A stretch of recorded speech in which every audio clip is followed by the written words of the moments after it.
असम के सीएम के जरिए दिए गए बयान जिसमें मियां तबके के खिलाफ लगातार जंग चलाते रहेंगे वाली बात कही गई है, उसे लेकर असम एआईयूडीएफ के सीनियर लीडर और एमएलए डॉक्टर हाफिज रफीकुल इस्लाम ने सलाम टीवी से खास बातचीत की। असम में हर रोज असम के मुख्यमंत्री एक बयान देते आ रहे हैं मुसलमान के विरोध में।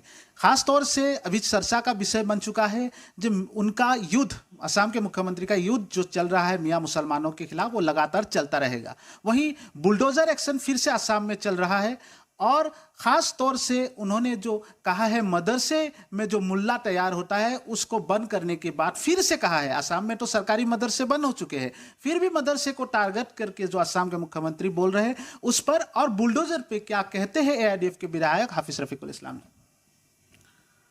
असम के मुख्यमंत्री जी से मैं आग्रह करूंगा, मदरसा के खिलाफ जहर उगलना बंद करें। मदरसा चलाना ये इंडिया के कॉन्स्टिट्यूशन ने मुसलमान समाज को राइट दिया है। दूसरे समाज के जो लोग हैं, हमारे भाई हैं इस मुल्क में, वो अपने रिलीजियस इंस्टीट्यूशन को चला सकते हैं, वो चलाते भी हैं। इसी तरह मुस्लिम समाज, उनको अपना रिलीजियस इंस्टीट्यूशन जहाँ जनरल एजुकेशन के साथ साथ दीनी शिक्षा, मॉरल टीचिंग, ये सब देने का जिसको मदरसा हम कहते हैं, वो करने का भारत के संविधान ने हमें राइट दिया है। और उस संविधान के उस राइट के मुताबिक मदरसा पूरे भारत में है और रहेगा इंशाअल्लाह। मुख्यमंत्री साहब का जहर उगलना बंद करें। मदरसा से मुल्ले और क्या क्या जुमलेबाजी करते हैं, ये गंदी बातें बंद करें। मैं खुद एक मदरसा का पास आउट हूँ, मदरसा का पढ़ा लिखा हूँ। मुख्यमंत्री साहब को मैं होशियारी देता हूँ कि आप ये सब जहर उगलना बंद करें, मदरसा को टारगेट करना बंद करें। मदरसा से क्या निकलते हैं वो आपका लुकआउट नहीं है, उसकी जिम्मेदारी हमारी है, हम देखेंगे।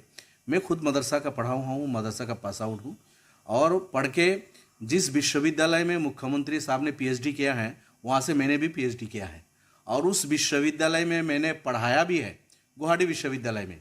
सिर्फ मदरसा में पढ़ के मुख्यमंत्री साहब जो जहर उगालते हैं ये बात नहीं है।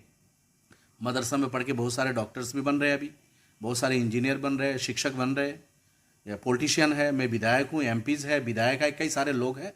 मुख्यमंत्री साहब आप भी विधायक हैं, मैं भी विधायक हूँ। आप गुवाहाटी विश्वविद्यालय में पढ़े हैं, मैं भी पढ़ा हूँ। आप वहाँ से पीएचडी किया है, मैंने भी पीएचडी किया। आप वहाँ पढ़ के निकल के आया, मैंने वहाँ पढ़ाया। तो इसीलिए आपको समझना चाहिए, ये मदरसा के बारे में आपको समझ में नहीं आएगी। संविधान का आपने ओथ लिया था कि हर किसी के साथ बराबर का बर्ताव आप करेंगे, किसी के साथ पक्षपातित्व आचरण आप नहीं करेंगे। जैसे कि अभी कुछ दिन पहले जो मियां के खिलाफ युद्ध लगातार उनका चलेगा, वो फिर से कह रहा है। बुलडोजर असम के विभिन्न जगह पे चल रहा है, गुवाहाटी में भी हो, अन्य में भी फिर से चल रहा है, क्या कहेंगे? देखिए, एक बात तो है कि मियां के नाम से कोई रिकॉग्नाइज कोई कम्युनिटी नहीं है, लेकिन आप क्या ये इस मियां कम्युनिटी, मुसलमान कम्युनिटी को आप क्या सताओगे? ये लोग तो धूप पे जल के, बारिश में भीग के, अपना मेहनत मजदूरी करके आसाम में है। जो फ्रीडम जो युद्ध चल रहा था उस वक्त भी इन लोगों के, हमारे फोरफादर्स ने अंग्रेज के साथ लड़ाई करके लोहा लेके इस मुल्क को आज़ाद कराया। उन्हीं के सक्सीडिंग जनरेशन है, वो मेहनती है, वो अपना काम करते हैं, खुद का सर का पसीना पैर पे डाल के करके अपने बच्चों को पढ़ा रहे हैं, काम कर रहे हैं। हम चूँकि इस राष्ट्र के, इस मुल्क के ओरिजिनल बाशिंदा है, यहाँ थे हम लोग, हैं, हम यहाँ रहेंगे। इस मुल्क के लिए हम काम करते जाएंगे और मेहनत मजदूरी करके, जिसका जो पेशा है, बिजनेस है, जो भी है, काम करके वो अपने बच्चों को पढ़ाएंगे, रहेंगे। आपके ये सताने से क्या कष्ट तो होता ही है, होता रहेगा, क्या है, उसका मुकाबला हम करेंगे। जैसे कि अभी विधायक हाफिज रफीकुल इस्लाम जी ने साफ तौर से कहा है कि असम के मुख्यमंत्री इस तरह से गलत बयान न दे और मियां समुदाय इस तरह से आगे में भी सताए गए थे, अभी भी सता रहे, वो सताते हुए चलते जाएंगे, अपने काम करते जाएंगे। और उन्होंने एक खास बात कहा है कि मदरसे का ध्यान मुख्यमंत्री ना दे और गलत बयानी से दूर रहे मुख्यमंत्री।